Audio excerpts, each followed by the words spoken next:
Meus amigos e minhas amigas, bem-vindos ao canal do Instituto de Economia da UFRJ. Eu sou Ronaldo Bicalho e essa é a edição de número 39 do Conversa sobre o Mundo Contemporâneo. É uma mesa redonda de professores do Instituto que discutem os grandes temas do mundo atual. Enfim, o que está rolando no mundo. O tema dessa nossa edição é o Peru.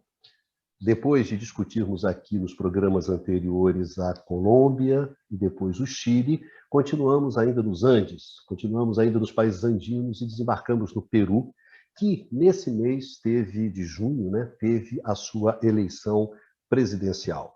Foi justamente sobre o Peru, sobre o que está acontecendo no Peru, é que nós vamos conversar nessa nossa mesa redonda.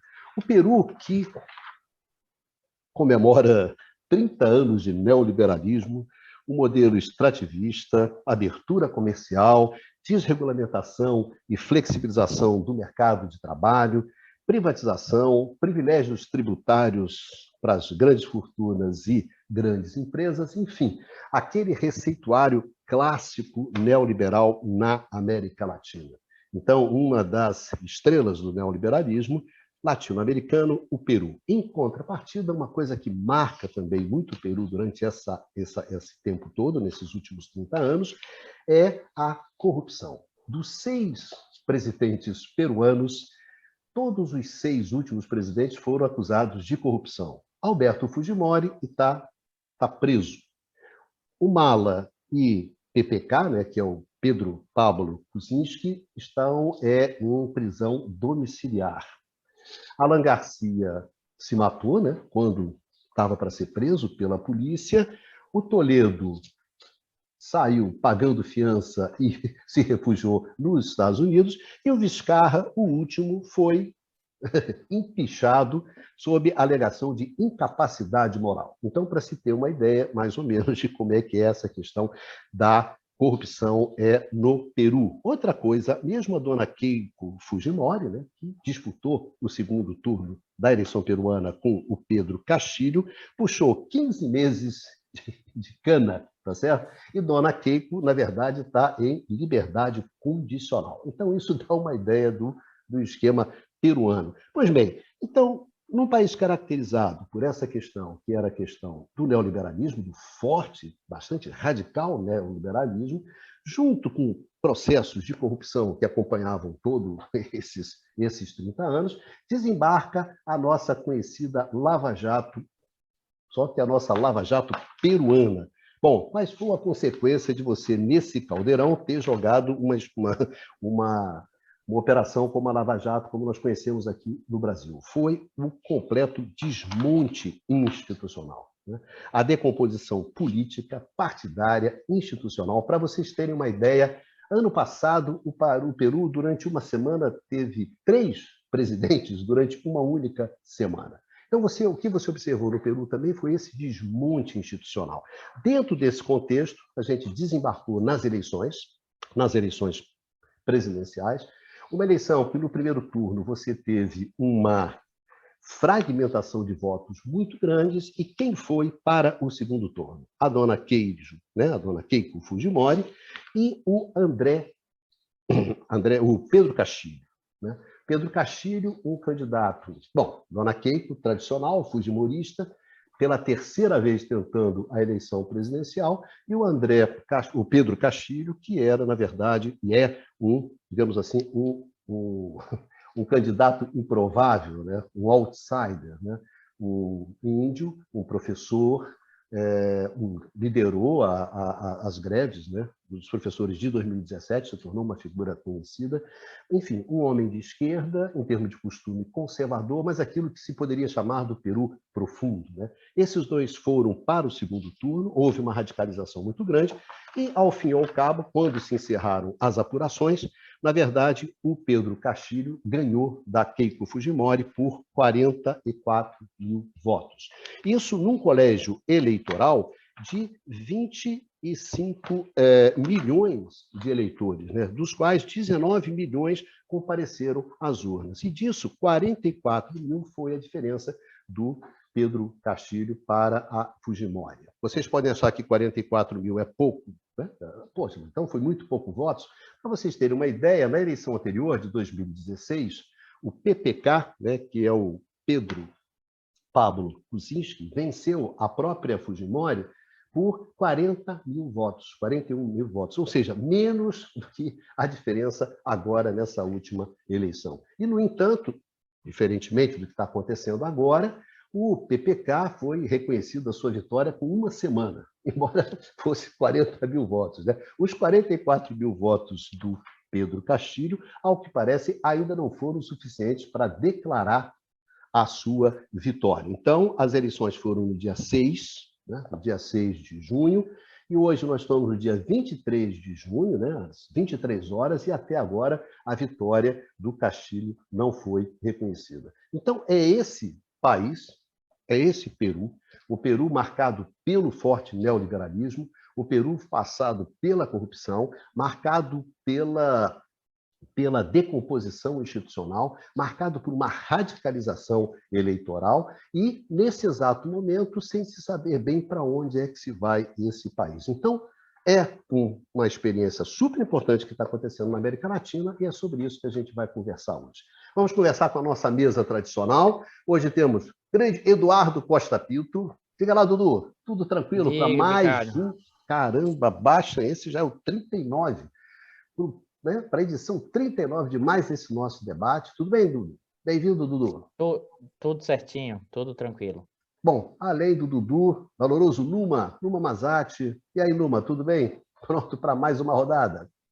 Beleza. Tudo bom, Vicário? Grande Bastiãozinho, o pai da Joaninha, Eduardo Bastian. E aí, Bastian, tranquilo? Mais um debate? Boa noite, vamos lá.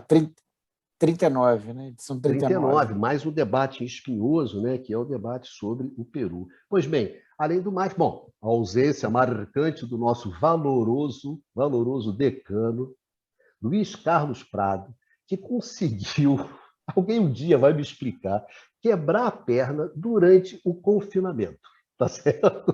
Esse ficou o nosso valoroso Prado. A gente sempre fala que o Neguinho se contundiu. Não, o Pradinho se contundiu mesmo. Exato. Deve ter tentado uma jogada mais ousada, não é isso, Baixo? Um drible mais, né? E realmente com aquele corpo de bailarina quebrou a perna. Exatamente. Então, o Pradinho, sentindo tremendamente a nossa falta do grande Pradinho, então, que volta, né, para o nosso próximo, mas literalmente, esse está no estaleiro, né, Baixa? Os outros estavam fazendo alguma coisa, mas Pradinho realmente está no estaleiro. Beijão para o Prado, esperando ele aqui no nosso próximo programa, né?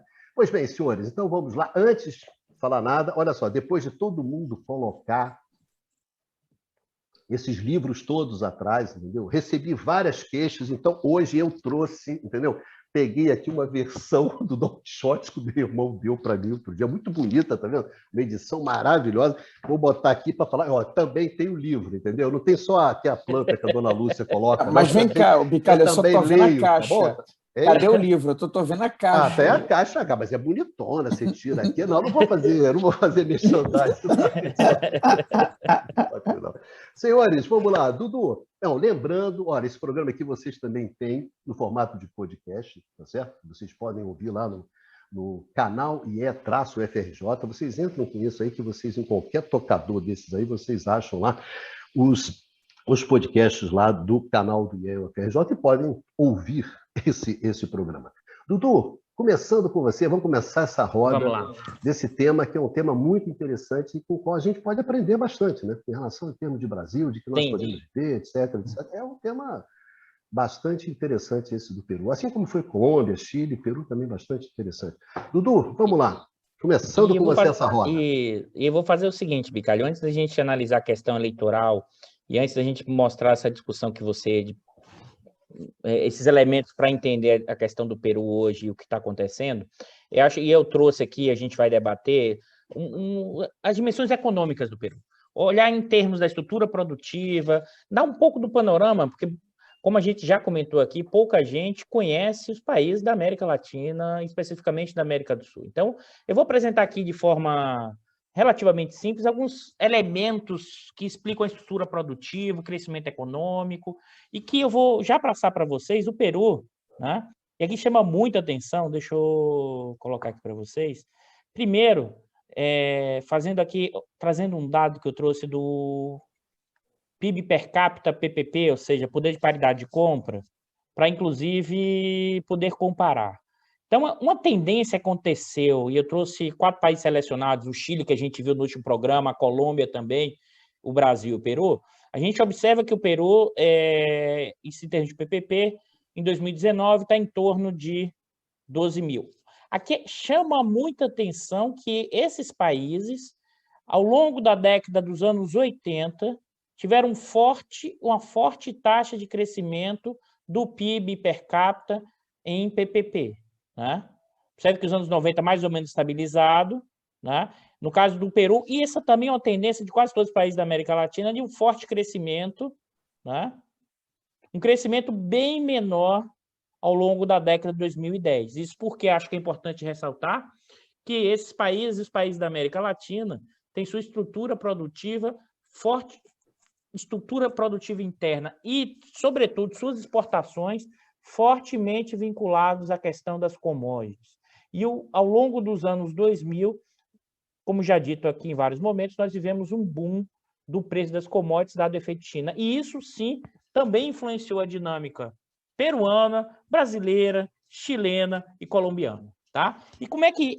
acho que é importante isso nesse pano de fundo fundamental a partir dos anos 2000. Isso a gente consegue enxergar, inclusive, nas taxas de crescimento ao longo dos anos 2000. Uma consistência muito maior de crescimento, né, ao longo dos anos 2000 do que se observou ao longo dos anos 90. Os anos 90 marcado por forte instabilidade, sobretudo no início dos anos 90, o crescimento mais baixo, picos, enormes quedas, né? E uma tendência, eu acho que chama muita atenção, esse crescimento expressivo, isso é porque o gráfico está em 3 em 3, pessoal. Aqui em 2019, essa queda aqui é, na verdade, de 2020, é uma queda do PIB de 11% durante a pandemia, com trajetórias aqui em 2018, de 19, 18, 17, de desaceleração aqui, ó, exatamente quando a queda do preço das commodities e a elevação aqui, a tendência, é impressionante como você vê o índice de preço de commodities, a queda por causa da crise de 2008, o retorno e depois a década de 2010. E o Peru é fortemente influenciado por quê para essa dinâmica da commodity? Para vocês terem ideia, e aí eu queria mostrar isso em termos de estrutura produtiva, que chama muita atenção, o enorme papel, né, da participação do setor da atividade da exploração de petróleo e mineração. Né? E mais ainda, que não é só recente, ela é uma característica desde os anos 50. Em 1950, a participação da extração de petróleo e mineração era de 10%, né? 60% a 14%, ou seja, se você olha em 2010, 2013, 2010, 13%, 2019, 12%. Ou seja, isso em proporção do PIB, né, é uma participação muito elevada, inclusive se a gente compara com o Brasil e vários outros países. E se a gente junta pesca e agricultura, né, dá quase em torno de 17%, né, do extrativismo, junto com a agropecuária, com participação do PIB. Isso é uma taxa muito elevada, né, comparando com boa parte dos países da América Latina. Tá? E as manufaturas, observe que tem uma certa industrialização a partir de 60, 70 até 80, mas você volta a regredir aqui nos anos 90, patamar gradual, mas você não tem grandes saltos, por exemplo, você não tem nenhum momento histórico dessa série que chega a 20%, ou chega nem a 19%. Então, as manufaturas chinesas do Peru, né, tem um papel relativamente pouco significativo e não muda muito. Ou seja, o Peru, em certa medida, está associado a uma dinâmica extrativa mineral, ou seja, o modelo extrativista, e com segmentos vinculados a serviços. Então, tem como polos importantes para compreender isso, que é Lima, né, e a questão de serviços, e, ao mesmo tempo, a questão do extrativismo, que está na região dos Andes, e a questão mineira. Então, esses são elementos importantes, né, da dinâmica, né, da estrutura produtiva peruana, e que, se você olhar por esses dados aqui, não muda de forma tão significativa, mesmo nos momentos clássicos da América Latina de substituição de importações de um modelo de industrialização que vai se configurar dos anos 30 até final dos anos 70. Isso aqui a estrutura produtiva do Peru vai ficar muito presa, eu vou mostrar principalmente assentado na questão mineira, né? E eu trouxe esses dados aqui do equivalente, eu não vou me lembrar o nome agora, do IBGE do Peru, a participação, né, do PIB global peruano em relação à questão do extrativismo, petróleo, gás, minérios e serviços conexos.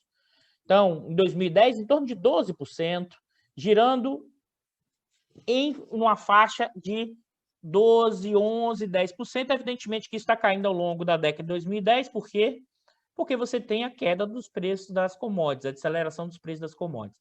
Agora, chama muita atenção, o que é o papel da mineração nas exportações peruanas, né? Deixa eu mostrar aqui para vocês. Então, em torno de 60% das exportações peruanas são minérios. Se sobressai o cobre, ouro, zinco, chumbo, né? Estanho, prata e toda uma quantidade de minerais, junto com a extração de petróleo e gás, com mais em torno de 8%, 9%, ou seja, 70% das exportações peruanas estão vinculadas ao setor extrativo.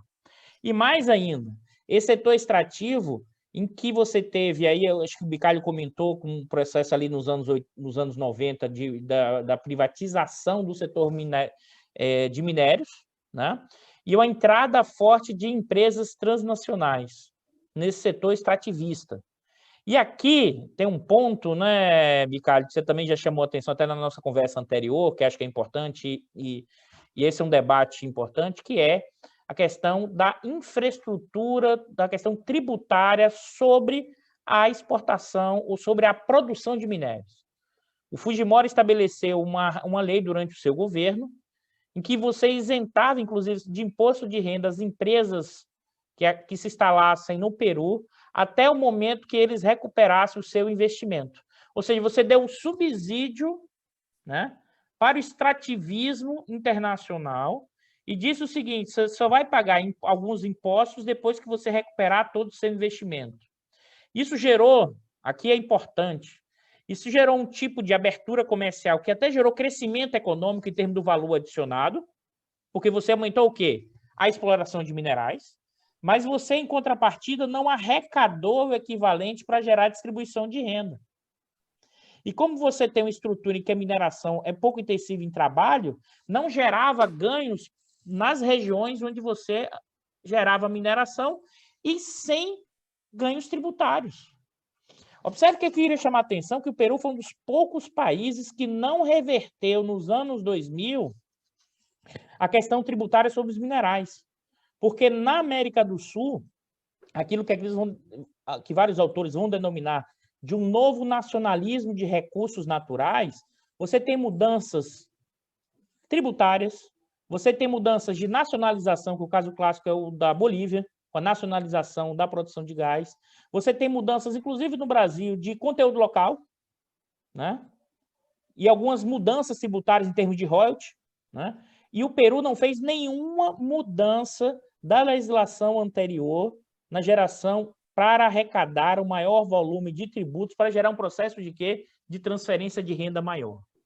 Então, acho que esse é um elemento importante para entender, inclusive, sabe, Baixa, no Bicalho, essas regiões, inclusive onde o Pedro, né, teve mais voto, são regiões chamadas, inclusive, dos Andes e da Selva, né, são regiões, inclusive, com forte produção de minerais. São regiões, inclusive, com forte produção de minerais, que geram enorme riqueza no Peru, mas que geram baixíssima capacidade de geração de emprego e renda e salários maiores nessas regiões onde o extrativismo ganha muita força. Então, e aí dando esse panorama de dados, ou seja, eu queria chamar a atenção que mesmo nesse contexto desse extrativismo, nesse contexto de baixa capacidade de transbordamento desse crescimento para as regiões mais pobres e para emprego e renda, aconteceu sim, como a gente já falou aqui, tanto no Chile, como na Colômbia, quanto no Brasil, uma forte redução da situação de pobreza no Peru, né? Você sai de 33% da população em pobreza, né, para 20% em 2019. É evidente, aqui é muito importante olhar esse contraste, né? O que é a região de Lima metropolitana, que a pobreza é 16% da população em 19, cai para 14%, e o que é do resto do país, em termos de 41, e cai para 23, ainda indicadores muito elevados. E se a gente olha, então, para a questão rural, né, a pobreza chega a 40% da população, né? Assim, se a gente pode pensar em um país partido em termos econômicos, em termos de situação de renda, em termos de bem-estar social, o Peru é um país explícito essa dinâmica. E mais ainda, é um país, se você pensar no que a gente, quando vai estudar a questão da América Latina, da CEPAL, é um típico país de enclave, né? E observe, isso também tem uma redução da extrema pobreza, mas a gente está falando em patamares na zona rural de extrema pobreza, ainda 10% da população, tá? É nesse sentido que a gente consegue enxergar, e eu queria fechar, antes de passar para os colegas, esses dados mais gerais, para a gente entender essa dinâmica que a gente está vendo hoje na estrutura produtiva, o que é, por exemplo, a taxa de emprego informal, né? Como o próprio Bicalho alertou lá já no início aí do programa, com a flexibilização das leis trabalhistas durante o governo do Fujimori, né, você tem a informalidade do emprego em torno de 70%. E na área rural, 95%. Né? Ou seja, a área rural não tem nenhum tipo de formalização, nenhum tipo de segurança social. Você está na informalidade. Então, observe que eu queria, para passar o gancho, que assim, eu acho que pouco eu estava comentando com vocês, que eu acho importante pelo menos na minha interpretação, um dos elementos para tentar explicar essa eleição de um candidato não esperado, ao mesmo tempo de um candidato de esquerda, e que está vinculado com essa área rural, com essa área mais pobre, em que essa população votou nessa representação direta. E por que eu estou chamando a atenção? Porque, e aqui, ao longo dos anos 2000 e 2010, a pobreza diminuiu. Ocorreu uma ascensão social, uma melhora. Ascensão social é difícil falar, né? Dado com esses índices enormes, assim, uma melhora das condições básicas de uma parte específica da população. E essa população, com essa melhora, ela passou também a querer ter a sua representação, e ela passou a ter, no mínimo em termos eleitorais, votar em alguém que o representasse. Eu acho que essa é uma chave nova, né? E nessa questão eleitoral, que tem a ver com essa questão da estrutura produtiva, da estrutura social no Peru, e mais ainda, de certos avanços recentes em termos de melhora, redução da pobreza, e que essa população passou a ter uma maior, pelo menos na minha visão, capacidade de colocar as suas representações e interesses mais claros e mais explícitos. Claro que, evidentemente, como o Bicalho contou, e a gente volta a isso depois, no contexto de crise institucional. Acho que esse é um panorama em termos de dados para a gente pensar a estrutura produtiva, a questão mineral como elemento fundamental, e como, antes que o Baixa reclame, e como essa questão das frações internacionais, das grandes empresas transnacionais, e por um lado, e por outro lado, a questão dos serviços em Lima, como frações do capital, dos serviços, do comércio operam e se conectam, né, na sua relação entre as elites, os setores dominantes peruanos e os interesses das empresas transnacionais. E como o Bicalho falou, que na hora H, o pessoal dito ilustrado da cidade, cosmopolita, foi aonde? Foi no voto com a Keiko, com a extrema-direita. Acho que é isso para passar, que eu falei até muito, era para falar um pouco menos, passar a bola, mas passo aí adiante a discussão para a gente depois voltar em outro bloco, essas provocações que eu fiz aqui. Muito mais apresentando dados. Valeu, Dudu. Bastanzinho, Numa, qual dos dois se habilita? Vai lá, Numa. Gostei, gostei. Essa Te coragem escolhi, característica escolhi. do nosso Vai que companheiro é Baia. tua, Numa. Te dando a oportunidade de brilhar. Então, depois dessa intervenção bastante completa do meu camarada Costa Pinto, eu queria fazer algumas observações, e acho que depois da intervenção do outro camarada, o professor Bastian, a gente vai poder entrar no debate mesmo. Bom, o Peru, em muitos aspectos, tem uma trajetória que, ao mesmo tempo, segue as grandes tendências da história econômica latino-americana e, em outros, pelo contrário, vai se colocando como com algumas especificidades, tá?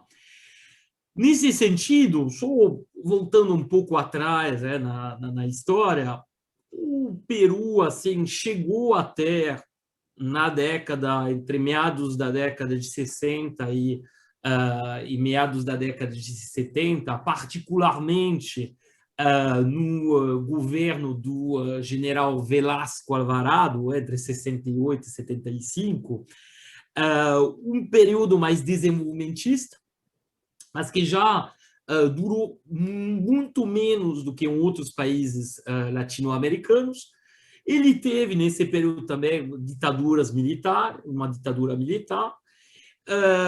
A entrada das ideias, assim, dos princípios neoliberais, das reformas liberais no Peru, precede o que vai acontecer em muitos outros países. Podemos dizer, nesse sentido, que Peru e Bolívia são precursores da onda neoliberal, no sentido em que já no governo do Barão de Terry, entre 80 e 85, temos já as primeiras reformas liberalizantes, no sentido do início da privatização, da abertura comercial. Bom, isso, inclusive, vai ser, em certos aspectos, assim, continuado pelo próprio Alan Garcia, que supostamente assim tinha sido eleito em 85 para reverter um pouco esse quadro e praticar políticas econômicas mais distributivas, mais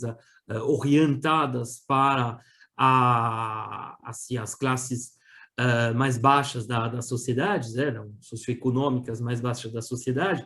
Porém, o que a gente vê e que esse movimento não para na primeira presidência do Alan Garcia, e, pelo contrário, vai ser muito aprofundado durante a presidência do Fujimori. E o caso do Fujimori é interessante porque, em 90, nas eleições de 90, o principal oponente do Fujimori vai ser o Vargas Llosa. E o Vargas Llosa defende um programa abertamente neoliberal, de inserção na economia internacional, defendendo a adoção dos princípios do chamado Consenso de Washington. E o Fujimori, nessa eleição de 90, se coloca como um candidato conservador nos costumes, em oposição a um certo liberalismo do Vargas Llosa na questão de costume, e, pelo contrário, como defensor do povo, crítico das políticas neoliberais na área econômica e social.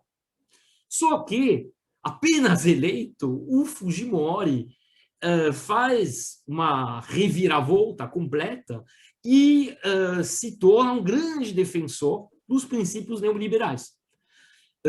A tal ponto que o chamado autogolpe, que faz um Fujimori em 92, que na prática, apoiado pelos militares, ele sai, vamos dizer, da legalidade e da constitucional do período, e lança um projeto de mudança na Constituição, que vai culminar na adoção de uma nova Constituição em 93, que, ao mesmo tempo, assim, consolida o seu poder e, coisa relativamente rara, para não dizer única, na América do Sul, né? Consagra os princípios neoliberais, as grandes diretrizes neoliberais, assim, colocando, em particular, a questão da liberdade das empresas, da não intervenção do Estado, a não ser como regulador, assim, com prerrogativas muito limitadas, como princípios constitucionais. A Constituição peruana de 93 é uma das poucas constituições do mundo que contém, assim, basicamente todos os princípios neoliberais elencados no Consenso de Washington dentro da Magna Carta. Isso é, bom, é bastante surpreendente. E, na verdade, bom, o projeto do Fujimori, bom, vai acabar esbarrando em 2000 em problemas de corrupção, que vão a escândalos, que vão explodir, e vão fazer com que, mesmo reeleito, ele vai acabar tendo que sair. Bom, o Bicalho já relembrou esses fatos. Mas o que é interessante é que o Peru, apesar, assim, desse episódio, que coincidiu com essa década de 2000, que foi uma década onde teve a chamada onda, assim, de esquerda da América Latina, na América do Sul, na verdade, que alguns autores chamam de pintar, né? O Peru, na verdade, não entrou nisso.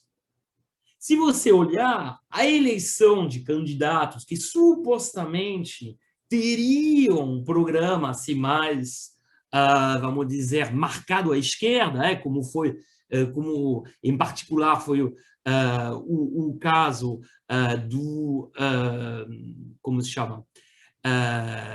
Do Alan Garcia primeiro, entre 2006 e 2011, depois do Ollanta Humala, os dois supostamente defenderiam programas assim mais marcados à esquerda. Só que, na prática, não fizeram isso. O único que melhorou um pouquinho, pelo menos, as condições sociais da população, que tentou implementar algum tipo de programa social, foi como se chama? O Humala. Tá? Ele tentou um pouco, mas foi extremamente tímido e, na verdade, o que a gente observa no caso do Peru, que é algo que a gente já observou no programa passado com a Colômbia, é uma absoluta manutenção, na prática, sem nenhuma ruptura das práticas neoliberais que foram inauguradas e, inclusive, assim, enraizadas na Constituição do país, lá no início da década de 90, pelo Fujimori. Então, na verdade, é um experimento contínuo. Você não teve nenhuma ruptura, como a gente pode ter observado em outros países, Venezuela, Brasil, Uruguai, Argentina, Bolívia, Equador. Não vi isso no caso do Peru. E aí, o que a gente observa, o que a gente tem observado também no caso do Chile, é que se teve realmente um certo nível de crescimento econômico, como foi ilustrado pelo Eduardo Costa Pinto, que não beneficiou assim tanto a população pobre, mas, apesar de tudo, permitiu alguma redução da grande pobreza, porém preservando grandes disparidades na distribuição de renda, que seja a distribuição funcional da renda, ou, e isso é muito interessante, isso foi também apontado pelo Eduardo Costa Pinto, também na questão regional. Você tem dois Perus. Tem um Peru urbano, que provavelmente foi aquele que se beneficiou mais assim, dessas últimas décadas, particularmente através de uma ampliação notável da economia de serviço, e depois você tem um Peru rural que, pelo contrário, não se beneficiou muito disso. Um Peru rural que, em muitos aspectos também, porque quando eu falo do ambiente urbano, na verdade, isso é mais assim, a classe média urbana. E, na verdade, se você for olhar, tem assim, dois grandes grupos que ficaram um pouco à beira da estrada desse crescimento econômico das últimas 2 décadas, que foram o setor rural e também esse lumpenproletariado das grandes cidades, em particular de Lima, porque Lima tem um peso demográfico no Peru. Lima representa, o Grande Lima representa mais de 1/3 da população peruana. Então, tem quase o equivalente ao que representa a Grande Buenos Aires, por exemplo, para a Argentina. E nessas populações, na verdade, suburbanas, dos bairros pobres, que fornecem justamente todo aquele trabalho informal já observado pelo Eduardo Costa Pinto, que fornecem, então, esse exército de mão de obra, não mais industrial, mas de mão de obra de serviço, de baixa qualificação, muito pouco remunerado. Essa população urbana, tudo bem, talvez tenha se reduzido um pouco o nível de pobreza extrema, mas mantém-se num nível de pobreza muito elevado. E as 3 décadas de neoliberalismo que você teve no Peru, que foram acompanhadas também de uma urbanização cada vez maior, ou seja, de fluxos de população que se juntaram aos grandes centros urbanos, em particular, obviamente, a Lima, essa população tem um acesso extremamente limitado a serviços públicos, a bens públicos, de forma geral. Os sistemas de transporte urbano no Peru são particularmente falhos. Se você for comparar assim, mesmo com outros países da América do Sul, é pior. O acesso à saúde é extremamente degradado no caso do Peru. E não é por acaso que os números da pandemia são, no caso do Peru, de longe os piores observados no mundo e na região. Tá? Essas coisas são ligadas. E, no fundo, o que a gente observa no caso do Peru é que a lógica neoliberal gangrenou, de uma certa forma, toda a organização socioeconômica do país, foi fincada na Constituição, que eu coloquei um caso bastante idiosincrático, a Constituição peruana é muito mais retrógrada e muito mais explícita na sua defesa do livre mercado do que a Constituição do Chile, herdado dos tempos do Pinochet. Imaginem, que isso representa. O consenso de Washington ali na beira, né? Então eles incorporaram completamente. É um caso único, onde você copia literalmente aqueles 10 pontos do consenso de Washington e você coloca dentro da Constituição. Isso é, no mínimo, surpreendente.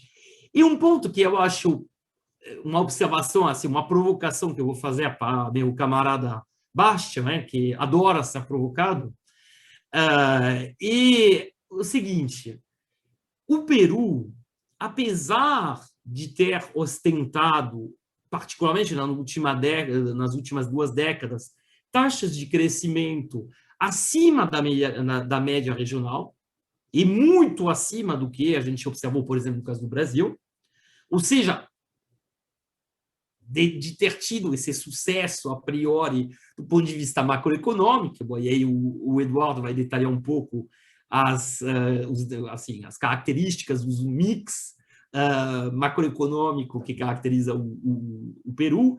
Apesar disso, tem tido a maior, como foi observado pelo Bicalho, a maior instabilidade política do continente.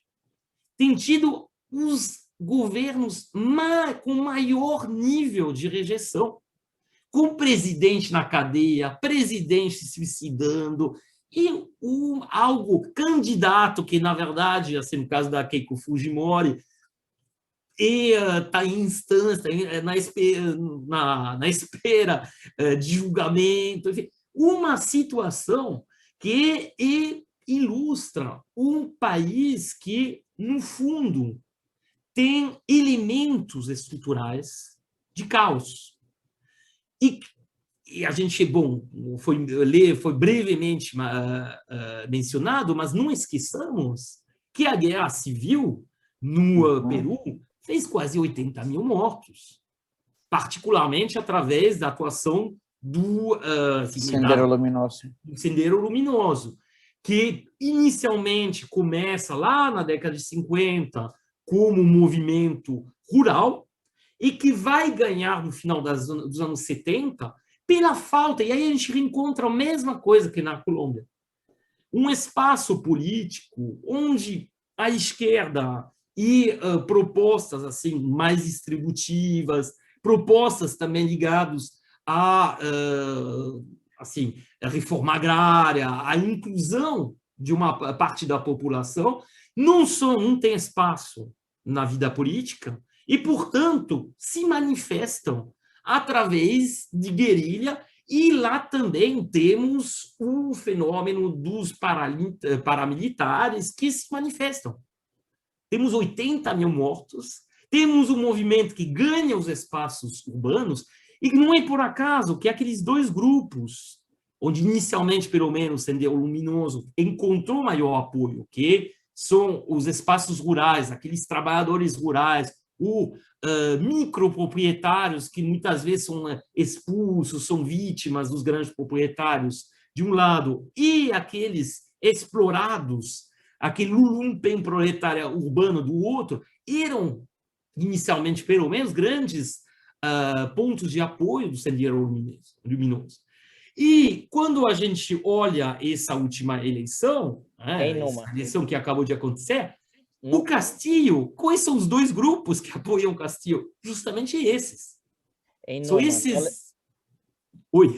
Só comentando, porque também tem a coisa do Castillo, e que ele, na verdade, também defendendo pequenos proprietários, tanto das grandes oligarquias, como também do Sendero. Então, ele adotava esse papel de... Exatamente, porque, de fato, o Sendero Luminoso, a um determinado momento, como aconteceu com os Farc, a violência, mesmo se originalmente ela podia ter algum tipo de justificativa, podia ser explicada, não justificada, explicada, ela vira tal e ela cria assim, um caos tal em determinados espaços que é uma rejeição da população. Aliás, a adesão que teve o Fujimori no período do autogolpe em 92 tem muito a ver com o fato que ele erradicou, não erradicou, mas quase acabou com o Sendero Luminoso. Então, e um desses paradoxos que caracteriza o Peru. E o último ponto que eu queria colocar antes de passar a palavra para o... E olha que o Numa falou que ia falar pouquinho nessa primeira parte aí no back-office, pessoal, imagina, manda Numa. Tá bom pra caramba, pode mandar Numa. O último ponto que eu queria colocar para outra provocação para o meu camarada Bastian, e que tem a ver também com as questões, com questões literárias, no Vargas Llosa, já mencionado como candidato derrotado nas eleições de 90, você encontra em vários dos romances dele, particularmente da década de 80, 80 e 90, quando ele já tinha se afastado da esquerda onde ele vinha, referências ao Sendero Luminoso. Referências, inclusive, muito negativas, por conta dos episódios de violência, como será em Lituma, nos Andes, por exemplo, tem uma cena famosa de turistas estrangeiros massacrados pelo Sendero Luminoso. Bom, só que tem uma coisa que, no fundo, assim, a gente encontra de forma assim, muito muito, vamos dizer, muito pouco desenvolvida, um pouco na Casa Verde, do Vargas Llosa, um pouco também no Panteleão e as visitadoras, mas também de forma muito limitada, que é a questão indígena.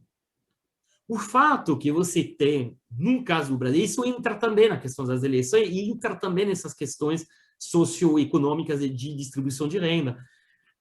Os indígenas no Peru não têm representação assim política à altura do peso que eles têm na sociedade, do peso demográfico que eles representam. Você tem claramente... Né, como? eles representam em torno de 24%. Exatamente. Só que eles, tanto como parte do proletariado urbano, quanto como justamente assim trabalhadores da terra, do altiplano, né?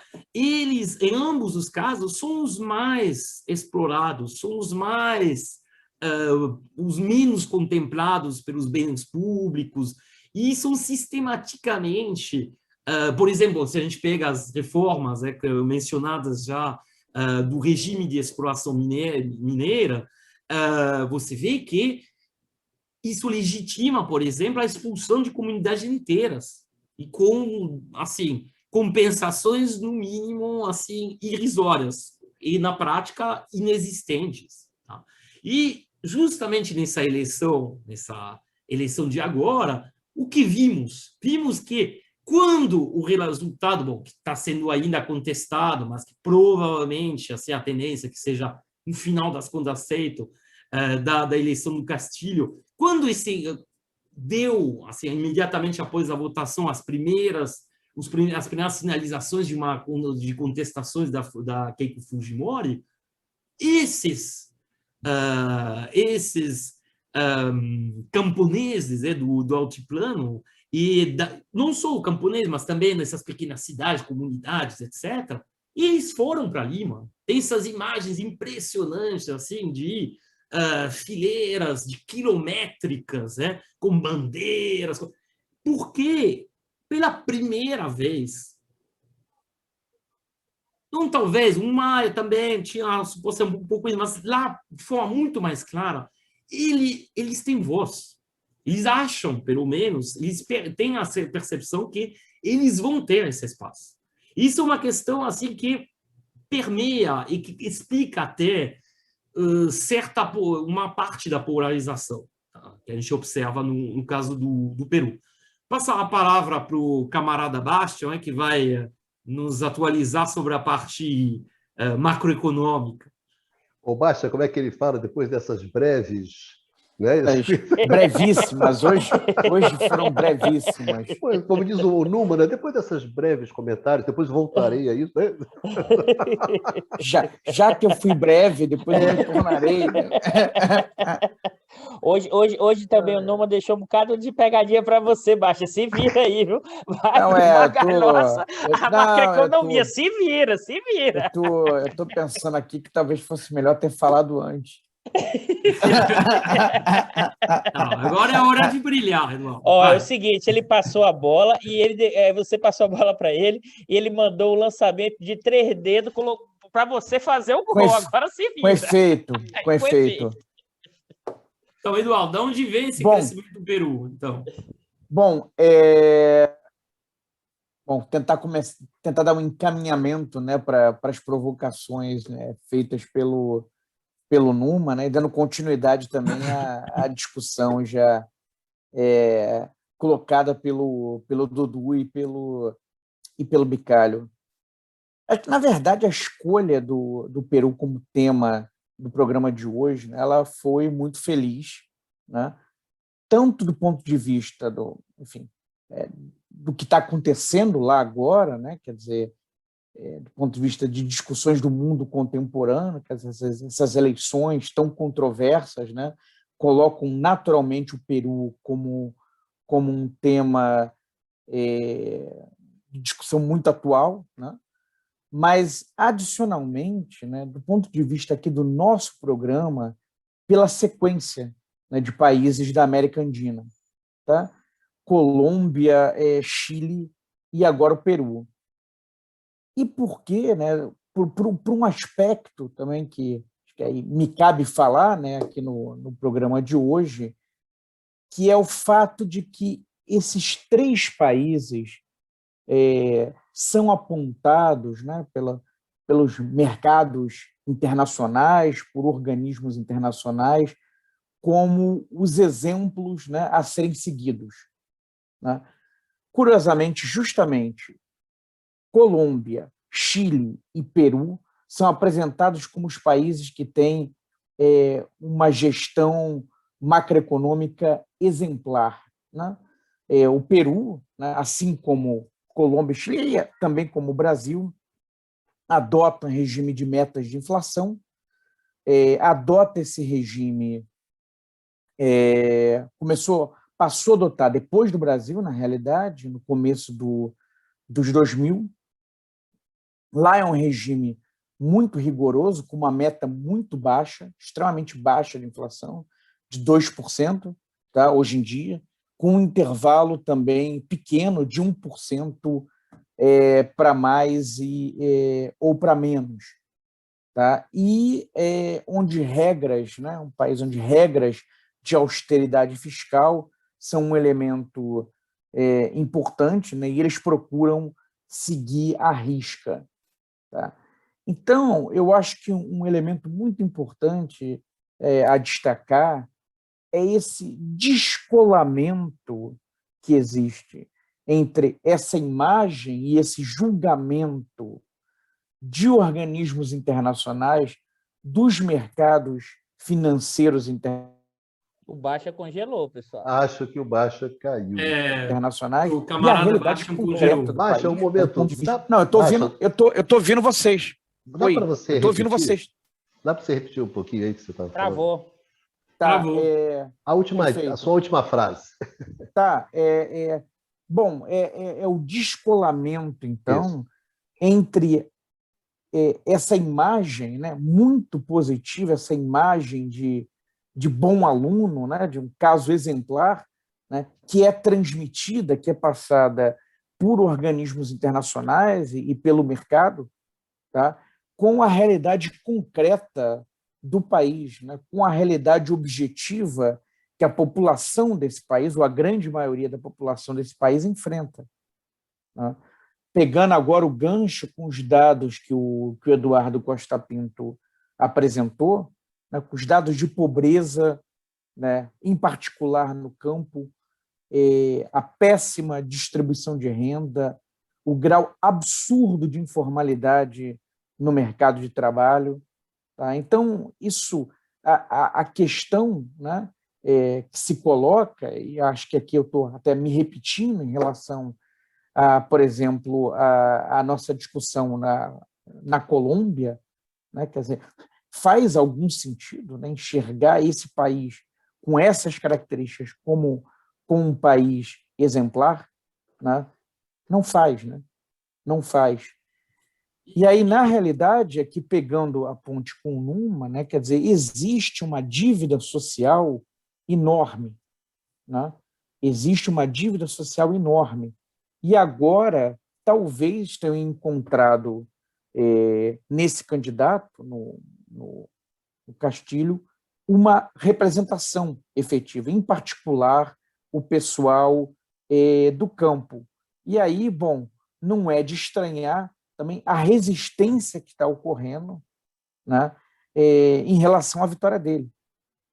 Como foi Bicalho que chamou atenção para a diferença lá do Kuczynski, que foi, inclusive, menor do que a que o Castilho teve em relação a Keiko, né, nessa eleição.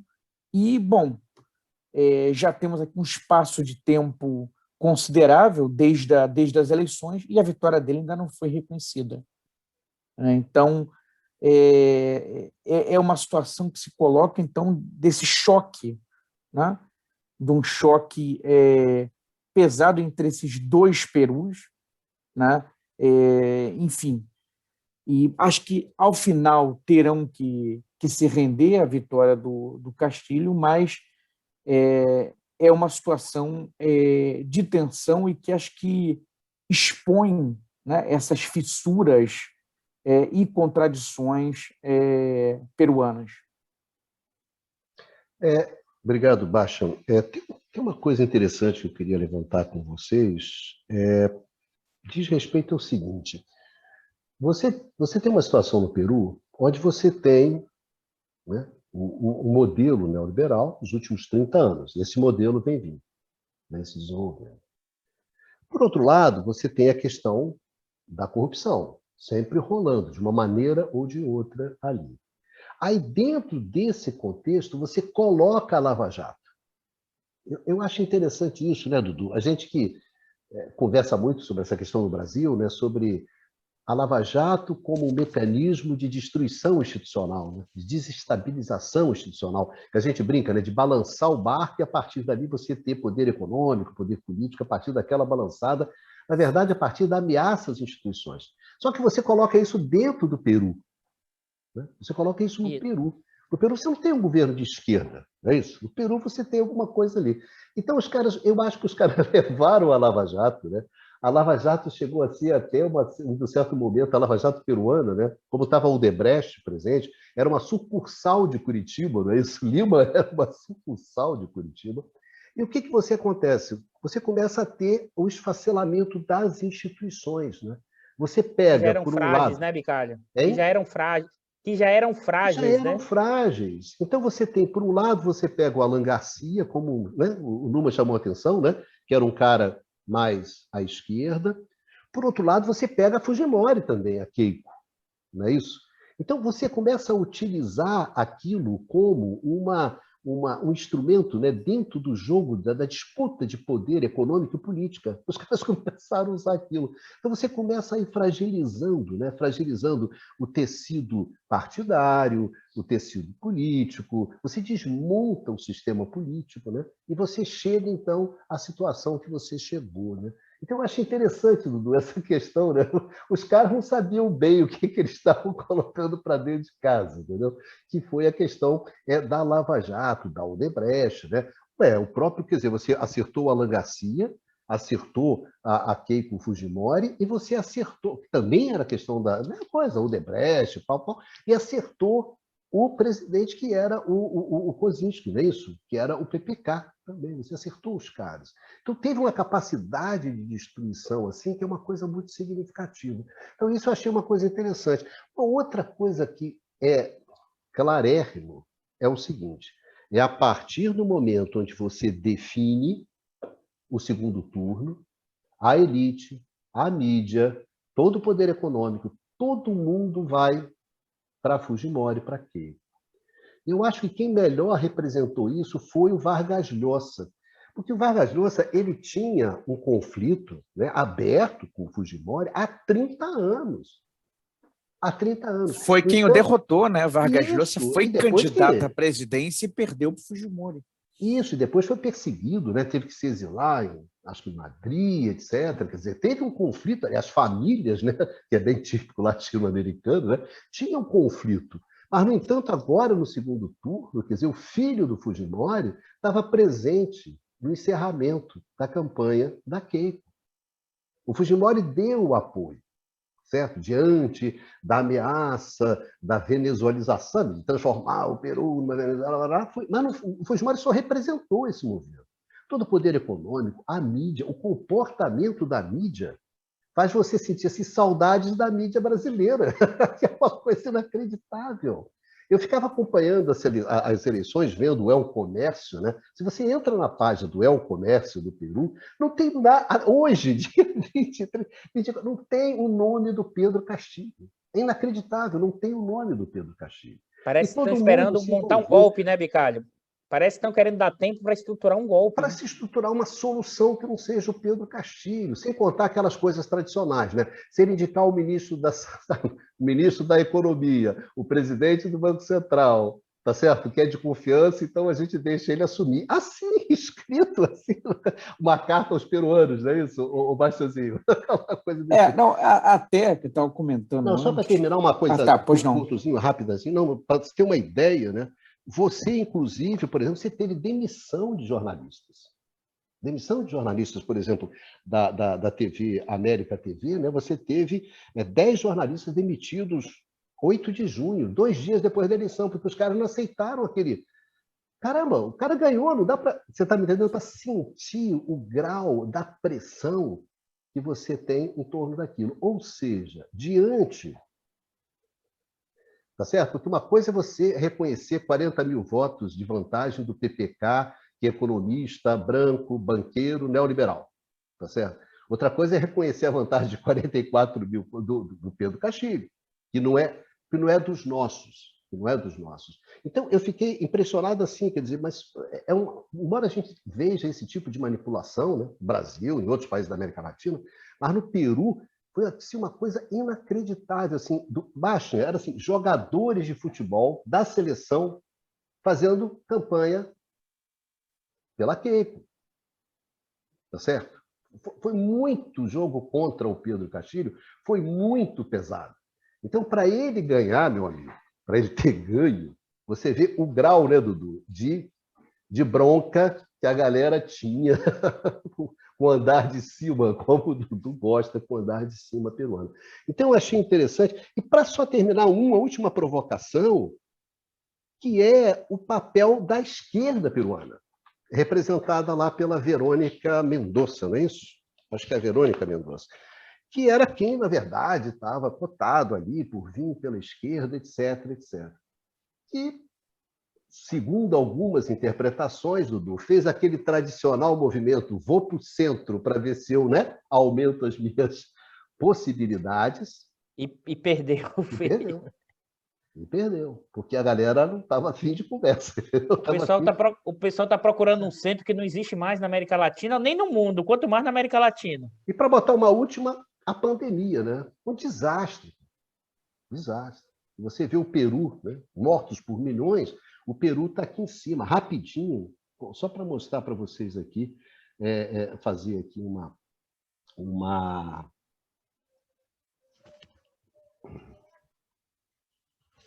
mostrar para vocês aqui os dados.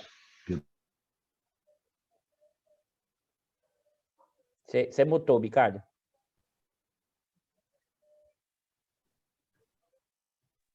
Desculpe. Esses aqui são os dados. Foi? Foi e desapareceu. Vamos lá. Então esse aqui, deixa eu ver. Eu atualizo aqui. Era só para mostrar que os dados... Bom, isso aqui não vou perder meu tempo. Foi. Quem quiser beijar, beija aqui no vídeo. É o seguinte, se você pega as mortes, né, por milhões de habitantes, o Peru ficou no pico, né? O Peru foi ultrapassado pelo Brasil e pela Argentina nos últimos dias agora, tá certo? Anteontem, etc., o Peru foi ultrapassado. Antes, na cabeça dava o Peru. Então, o combate à pandemia, Bastian, foi uma coisa assim catastrófica, que inclusive, Bastian, envolveu corrupção na hora da aplicação da vacina. Esquemas assim de você beneficiar, mas um negócio assim do arco da velha, com direito a escândalo, etc., de ministro se vacinando, o presidente se vacinando, a família, um negócio assim do outro mundo. Quer dizer, um exercício de privilégio assim, absurdo. Sendo que teve uma situação, que se eu me lembro dessa situação, que eu me lembro de ter acompanhado isso, que foi, acho que a senhora que era a ministra, né, da Saúde, Dudu, sabe aquela coisa do capitão é o último a sair do navio? Eu vou ser vacinada por último, só depois que todo mundo se vacinar? E a senhora não foi lá e se vacinou antes? Entendeu? Isso é para vocês terem uma ideia do desarranjo institucional que você observava no Peru. Então, essas são leves provocações, né? Da esquerda que breves. Essa lá hoje eu também tive direito à minha brevidade, né, Márcia? Olha, o Pradino está aqui, hein? Pradino tá aqui. Olha, mas na contabilidade do Numa, para falar breves, só depois de 10, 15 minutos falando. São breves comentários que depois, né, eu vou aprofundar isso. Mas eu achei esses pontos que são pontos interessantes, certo? Desde a da esquerda, que perdeu o seu lugar ali na competição, A elite que foi com a direita barra pesada, que ela tinha dificuldade de fazer, atuação da mídia, da imprensa, uma coisa assim tenebrosa, um negócio muito maroto, entendeu? Então, esses são pontos que eu achei do Peru. Agora, esse é o traço do continente, né? Esse jogo é muito pesado, né? O jogo é muito pesado e, enfim, acho que uma coisa que até o Dudu costuma falar, concessões pequenas são vistas como, muitas vezes, inadmissíveis, né? Abusos. Sim, sim. E outra coisa, Dudu, que a Lava Jato, esses esquemas Lava Jato... É isso que eu queria comentar da Lava Jato. É para profissa, não é para qualquer um, não, sabe? E porque, na verdade, são as instituições mesmo, não é brincadeira, não. O braço que chega no Peru é exatamente a partir da delação da Odebrecht. E aí, na verdade, o pessoal começou, daqui da Lava Jato, começou a remeter isso para procuradores via Estados Unidos, para os procuradores do Peru. Isso porque você teve ali, inclusive, construção de infraestrutura, no movimento que a gente fez, no caso brasileiro, de avanço de algumas empresas transnacionais brasileiras, e a Odebrecht, e algumas outras empresas também que entraram especificamente na construção de rodovias e também de infraestrutura, né? E me parece que aí o que aconteceu lá, porque acho que é importante ressaltar isso. Como aqui, muita gente achou no jogo da Lava Jato que poderia se apropriar desses interesses e derrubar o seu inimigo. Esse que é o embrião da instabilidade. Porque quando chega a Lava Jato, e até aconteceu isso um pouco no Peru, achou que era uma articulação com determinados inimigos do presidente de plantão. Lá também, em parte, aconteceu isso. E aí você começa a estimular o mecanismo, achando que vai derrubar o inimigo e depois parar o mecanismo. Numa sociedade que já tinha uma institucionalidade relativamente frágil, e por quê? Aqui eu queria chamar a atenção. A relação entre profunda desigualdade social, dois mundos partidos e a ideia de você criar o quê? Instituições. Em sociedades altamente partidas, divididas, com uma profunda desigualdade social, né? Você vai criando uma institucionalidade que é frágil, é o inverso. Normalmente o pessoal inverte a causalidade. Diz que nossos problemas são as instituições que não são fortes e isso você tem desigualdade. Não, é o contrário. É a profunda desigualdade que vai estruturando instituições altamente frágeis. Por quê? Aí eu vou evocar o Chico de Oliveira, que ele está falando do Brasil, mas dá para falar da América Latina. Que, na verdade, as elites utilizam um jeitão para mudar as regras, se for o caso, a força, ou seja, jogar para fora, participar de golpes, não aceitar vitórias eleitorais para manter o seu status quo e para manter o seu profundo grau de exploração. E acho que, nesse sentido, a Lava Jato, enquanto mecanismo, que, sim, não tenho dúvida nenhuma, como instrumento de geração de instabilidade na região. Agora, vamos lá, acho que aqui tem uma coisa que acho importante destacar, Bicalho.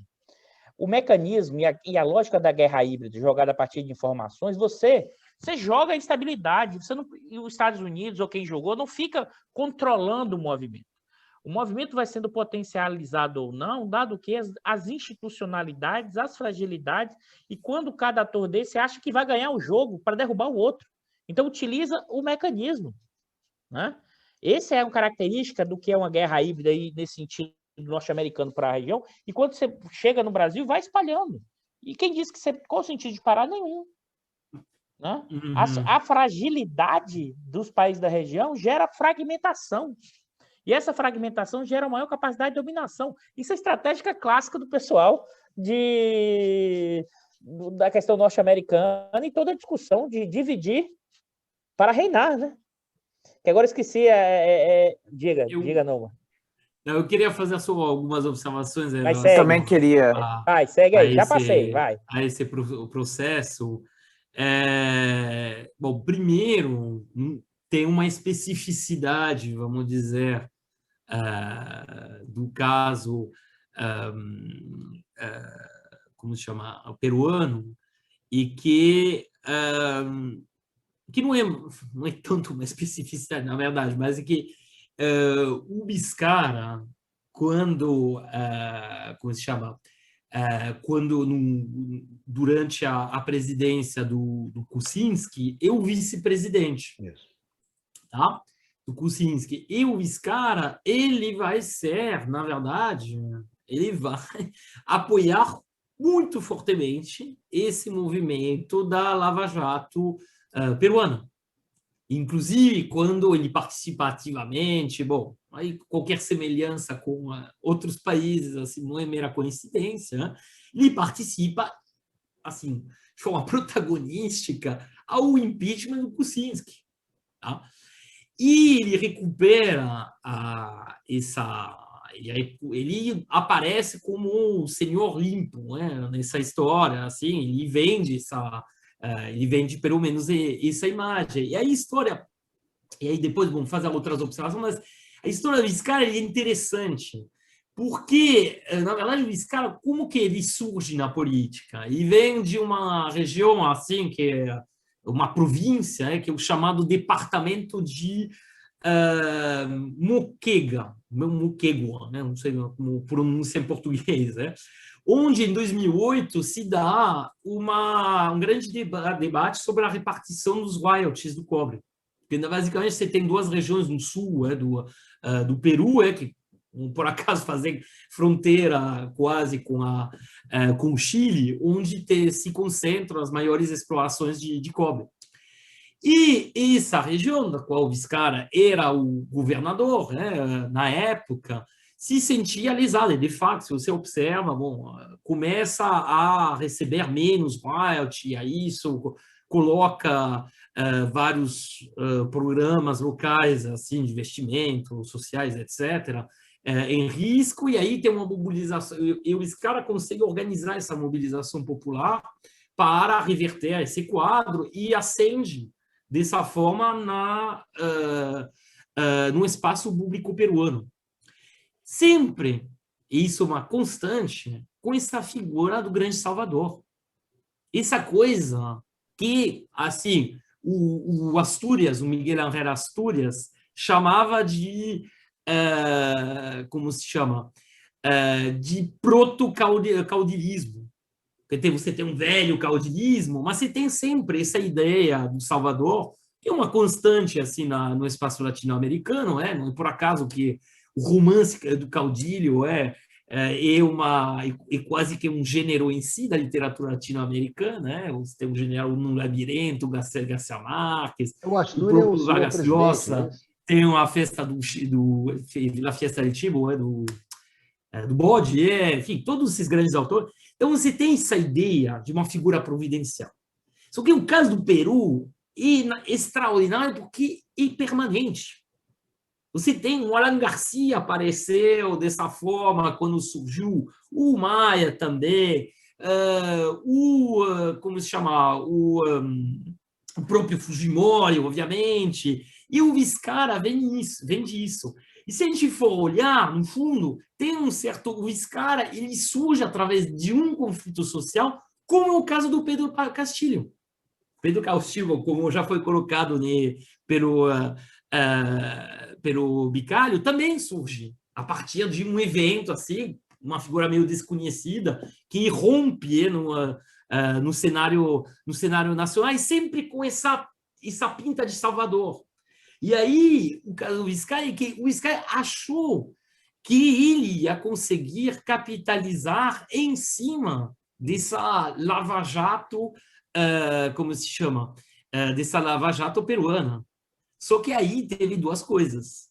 Você tem o chamado lava-juez, o lava-juiz, que a gente não teve isso no Brasil, mas poderia ser, que basicamente assim, é algo parecido com aqui, ou seja, você começa a observar que as equipes anticorrupção, assim que seja, e aí até o mais alto nível, até a Corte Suprema, do Peru, na verdade, são envolvidas, tem comunicação imprópria, tem procedimentos, tanto por parte do Ministério Público como por parte da Justiça Federal, que quebram todos os padrões de funcionamento estabelecido pela Constituição, e você tem, então, um processo, assim, uma deslegitimização parcial, pelo menos, dessa atuação, e, do outro lado, o próprio Vizcarra acaba sendo também envolvido, bom, aí nada é muito claro, mas na compra de forma imprópria, enfim, pelo menos em tentativas de corrupção na compra de equipamentos no âmbito como se chama, da pandemia, enfim, uma questão, assim, algo muito, muito pouco claro. E como foi colocado pelo Eduardo Costa Pinto, esse cenário desenhado pelo Bicalho, de um país onde, no fundo, você sempre tem uma grande instabilidade política, onde virar presidente do Peru, pelo menos nas últimas 3 décadas, e quase que ter a certeza que um dia você vai para a cadeia e ameaçado de ir para a cadeia. Bicalho, sim, por favor. Não, isso, exatamente. Você sabe como eles começam, né? Vocês sabem que eles todos vão acabar na cadeia, de uma maneira ou de outra. Né? Não, inclusive, esse episódio Vocês têm que pensar o que representa o Alan Garcia. Assim, o Alan Garcia, com todos os defeitos que, obviamente, tinha, era um grande orador. Por curiosidade, com quem consegue acompanhar em espanhol, tem que escutar um discurso do Garcia. Ele tinha assim uma aura, assim, uma capacidade assim de captivar o público que fazia dele um político que, bom, cuja popularidade oscilou, mas que era considerado como uma espécie assim de assim, como uma figura marcante, pelo menos. Bom, essa história dele se suicidar, recebeu uma carta indicando que ele ia ser encarcerado nos 10 dias seguintes. O Bicalho pode precisar esse ponto. E digno assim de romance. É uma situação inacreditável. Tem uma espécie de... No fundo, a política peruana é uma tragicomédia onde domina o trágico, na verdade, particularmente para a população. Tá? Então, eu acho que esses elementos, no fundo, eles remetem, obviamente, a uma realidade, é uma espécie de... O Peru é uma versão exacerbada de muitas coisas que a gente observa na América Latina, como foi colocado por meus camaradas, e, nesse sentido, é muito interessante. É muito interessante porque é um caos que vai assim avançando sem que você possa dizer que existe algum assim saída, né, Numa? Como?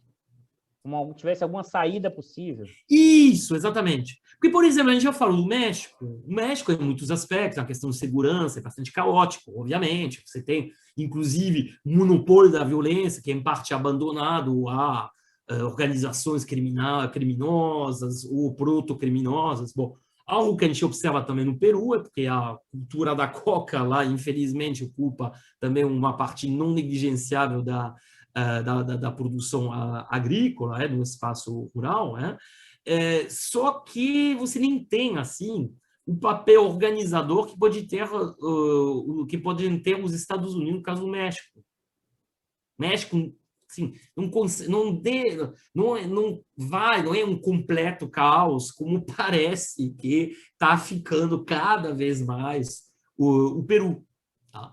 Porque, no fundo, como colocou o Eduardo, uma espécie de uma caixa de Pandora permanente, assim, fica aberta no Peru há mais de 3 décadas, e nada indica que ela será fechada, nada indica. Bom, e eu acho que a eleição agora como se chama? Do Castilho, pode representar uma ruptura, mas é muito difícil saber se o Castilho vai conseguir fazer o que o Evo Morales, por exemplo, conseguiu fazer na Bolívia. Sim. O caminho que ele poderia seguir seria esse. Acho que você trouxe um ponto fundamental, Numa. Esse é um ponto central. Aí o Eduardo queria fazer, o Eduardo Baixa queria fazer algumas observações. Só um pequeno comentário antes do Baixa, pequeno mesmo, Baixa. Em 2013, foram encontrados 100 quilos de cocaína na casa do Kenji Fujimori, que é o irmão da Keiko. E só sobre esse comentário seu sobre droga. Mas não era tráfico de droga, era para consumo pessoal. 100 quilos? Eu tô brincando. Garoto cheiro, hein? Porra, meu. E a defesa é que em geral usa nesse caso. Que nariz, né? Que nariz. Baixazinho, posso pedir uma coisa para vocês? Olha só. Para encerrar, né? A gente fazer considerações gente, olha finais. só, a gente começou esse programa... Que é combinado... Combinamos entre nós, ó, hoje 1 hora só, Pradinho não tá, não é isso? Então, 1 hora, tranquilo, já cabe 40 minutos, já tá certo. Baixazinho, já que estamos aqui com 1 hora e tanto, né? Eu ia pedir para você colocar as suas questões e aproveitar as suas considerações finais. Esse tema aqui, gente, não é brincadeira, né, gente? É inesgotável, né? Na verdade, um país super interessante, uma situação que, pô, essas coisas vão puxando, a gente vai... É por isso que essa conversa rende, né, gente? Se não tiver um âncora, isso aqui vai 2, 3 horas. Mas vocês sabem que tem um podcast legal... Até o âncora joga de golinha, né? Isso, vai mas tem um podcast legal que chama-se Xadrez Verbal, lá da Central 3, que é sobre relações internacionais. O Matias Pinto, o pessoal... Poxa, a rapaziada faz um podcast de 5 horas, cara. Todo mundo fala tempo, né? Às vezes olha assim, meu Deus, já vamos um podcast quinzenal, né? Mas que interessante, bastante interessante, lá do Xadrez Verbal, da rapaziada. Mas, pô, 5 horas. Aqui também, cara. Hoje eu entendo isso. Se deixar, esse negócio faz 3 horas aqui. Comprado, então, 3 horas, 4 horas, tranquilo. Baixazinho, beijão, suas considerações finais. Vou falar e depois vou sair, que eu tenho que acordar cedo amanhã. O Baixa não tem jeito, ele vai falar você vai ficar até o final hoje. Não pode. Isso. Hoje isso a gente não vai aceitar. Não, hoje não. Hoje não. Eu não estou pedindo autorização, estou comunicando. Vou fazer que nem a Carol, e se for embora, não precisa voltar. Ela nunca me falou isso, até agora. Até agora. Deixa eu bater na madeira, né? Bater na madeira. Não, o comentário é o seguinte, as últimas palavras, né? Breves palavras. Bom, não, a corrupção, né, é um problema endêmico no Peru. Né? O quadro relatado, né, de todos os últimos 5, 6 presidentes, de alguma maneira terem sido condenados, né, e passaram tempo na cadeia ou perto disso, né, demonstra um quadro realmente dramático, né, nesse tocante. Agora, o que eu queria chamar a atenção é que, bom, e obviamente que a corrupção é totalmente condenável, né? Ninguém defende isso. Agora, é o caráter desorganizador, né, dessas grandes investigações, né, desses grandes processos anticorrupção, né? E aí a ponte que eu estou fazendo, que eu estava escutando vocês falando, eu me dei conta uma coisa, mais ou menos por agora, esse ano, no ano que vem, serão, né, 30 anos da famosa Operação Mãos Limpas, né, na Itália. Né? Nós falamos sobre a Itália alguns meses atrás, inclusive a Operação Mãos Limpas, que para o ex-juiz Sérgio Moro, né, era um grande fã da Operação Mãos Limpas. E, bom, aqui a gente está falando, né, não é do Peru, não é do Brasil, é um país que, com todos os seus problemas, é um país menos estável do que a Alemanha ou França, mas, enfim, um país de primeiro mundo da Europa Ocidental. Né? E a Operação Mãos Limpas implodiu o sistema político italiano e, na verdade, a coisa nunca se recuperou.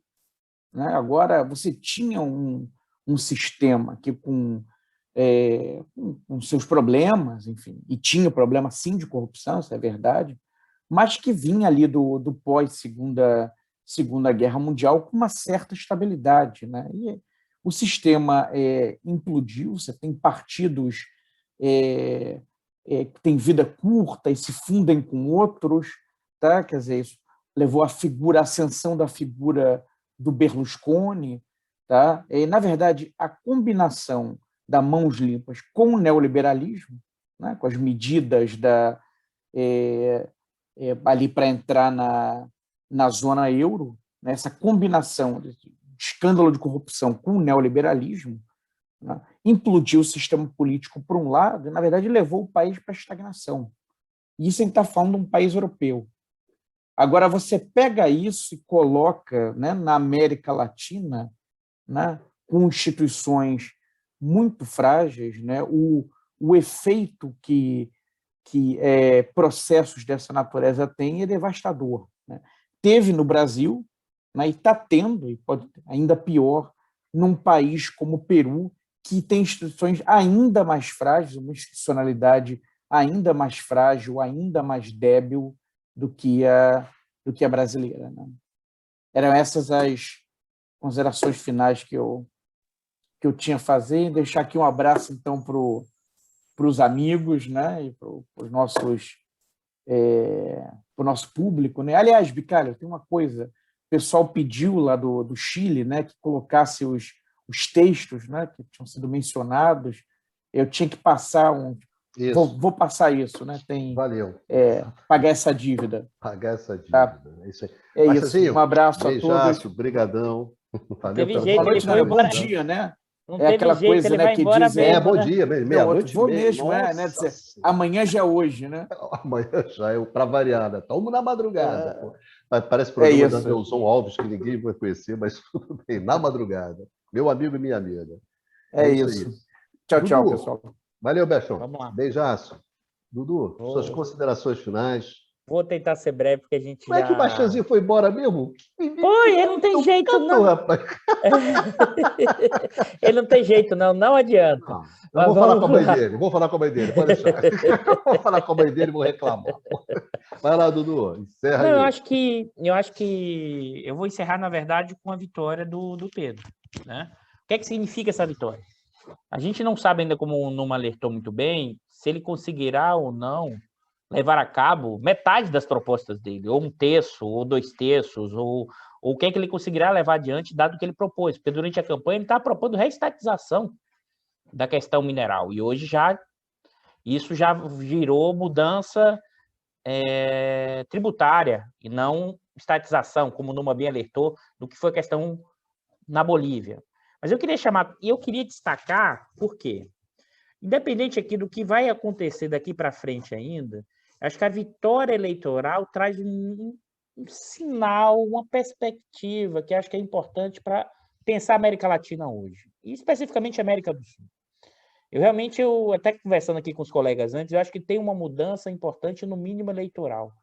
O modelo neoliberal clássico, como foi implantado na América Latina, e mesmo os modelos híbridos, sabe, não? E mesmo aqueles que adotaram uma discussão que manteve o modelo neoliberal e avançou em algumas questões sociais, eles hoje não cabem nas expectativas de parte expressiva desse eleitorado e dessa população da América do Sul.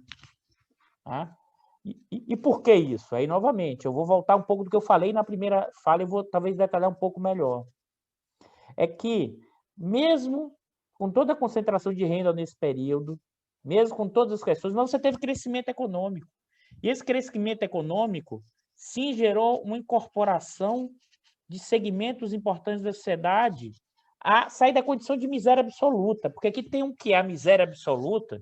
Eu costumo dizer o seguinte, para mim, a miséria absoluta causa letargia. A miséria extrema causa letargia. E não luta e não força de transformação.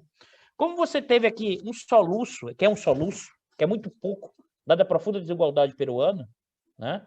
Mas esse soluço cria condições de representatividade. Ou seja, a chamada classe média tradicional, que ele chamou hoje de centro, que é uma maluquice isso, que, na verdade, o que é esse centro que esse pessoal está buscando? Que como essa candidata de esquerda que o Bicalho ressaltou, não conseguiu angariar votos porque ela foi mais para o centro. Esse centro é uma ideia do chamado uma classe média tradicional dos grandes centros urbanos latino-americanos que representam uma fatia de não chega a 10%, 15% da população.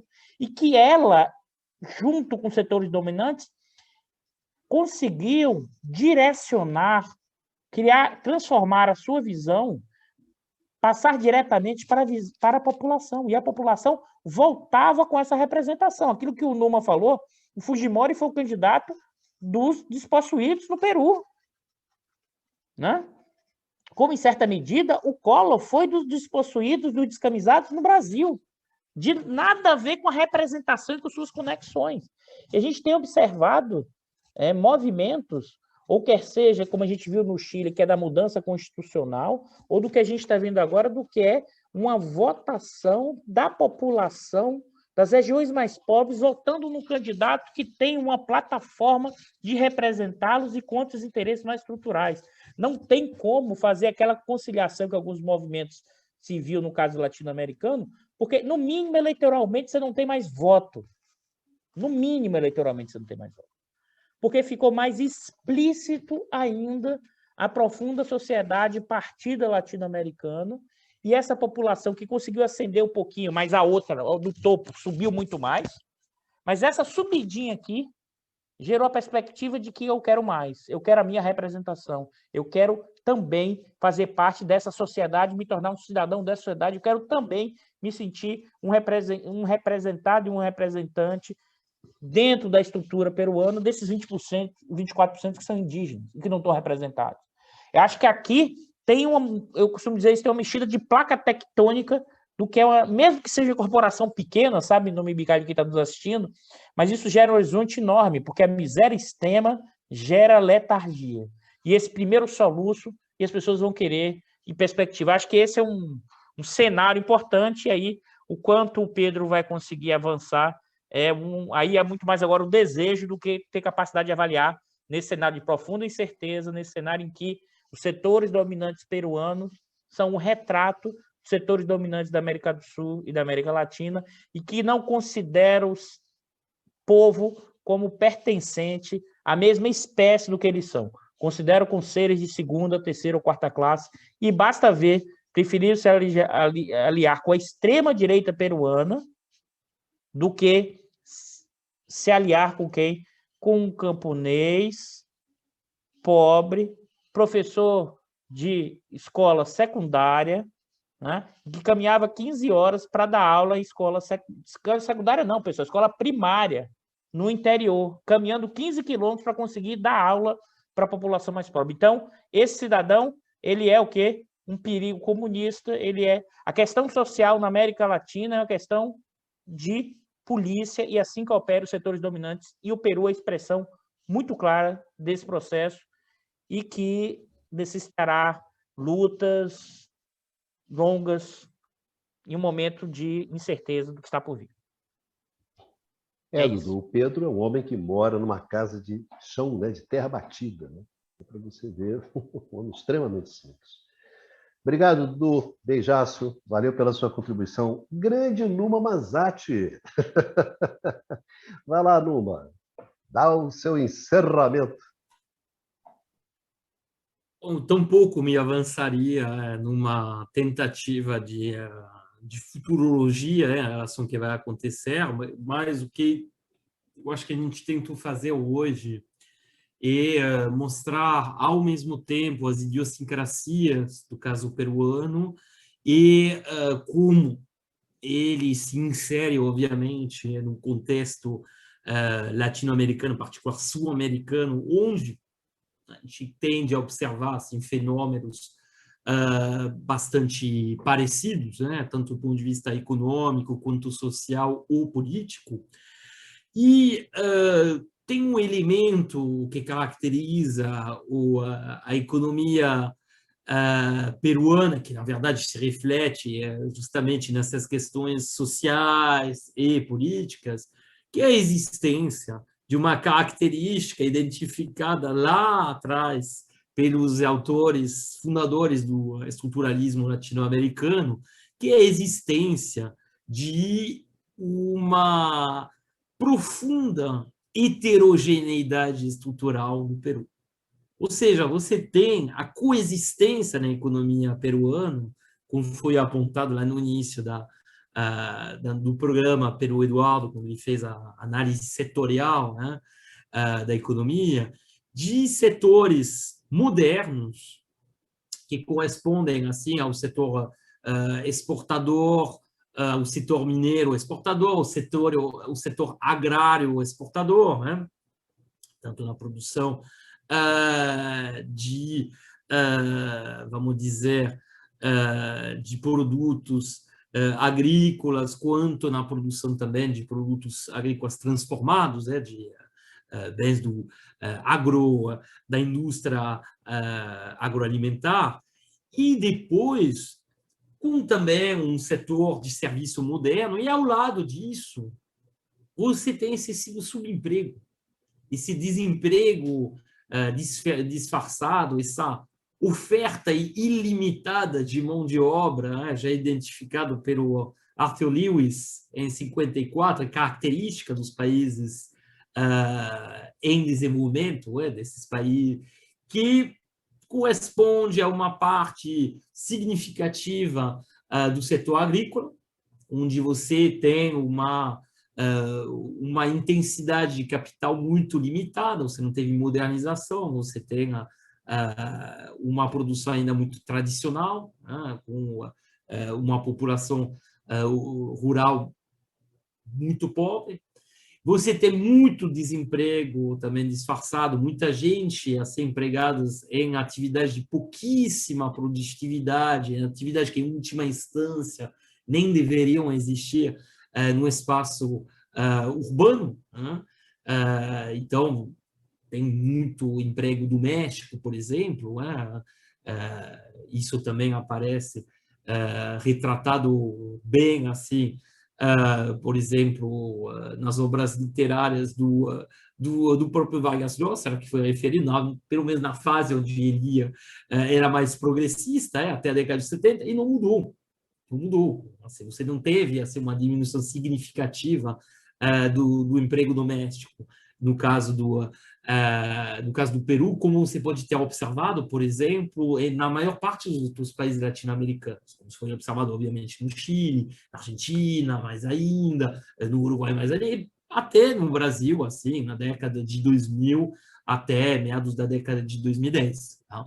Então, no caso, o que a gente vê na economia a economia peruana, e uma economia onde você tem essa coexistência de setores atrasados, que seja na agricultura como nos serviços, com alguns setores modernos, uma espécie assim de economia de enclave vinculada à extração mineira e ao complexo agrário exportador, a existência também assim de uma fortíssima, vamos dizer, tendência, de um fortíssimo compromisso com acordos de integração comercial com os países centrais. Então, o Peru participou, por exemplo,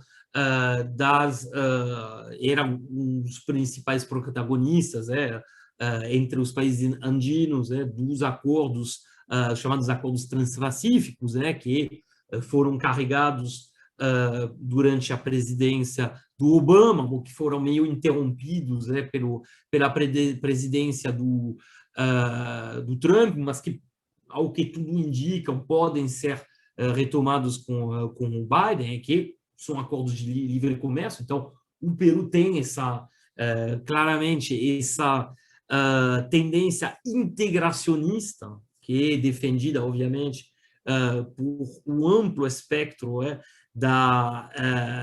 do mundo político. E temos que ver justamente o que vai acontecer com o Castillo.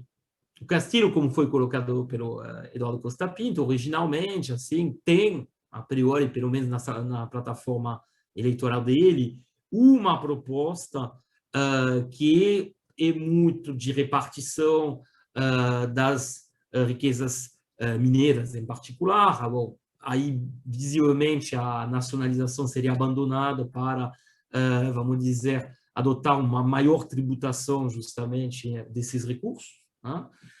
Então, temos que ver o que vai acontecer.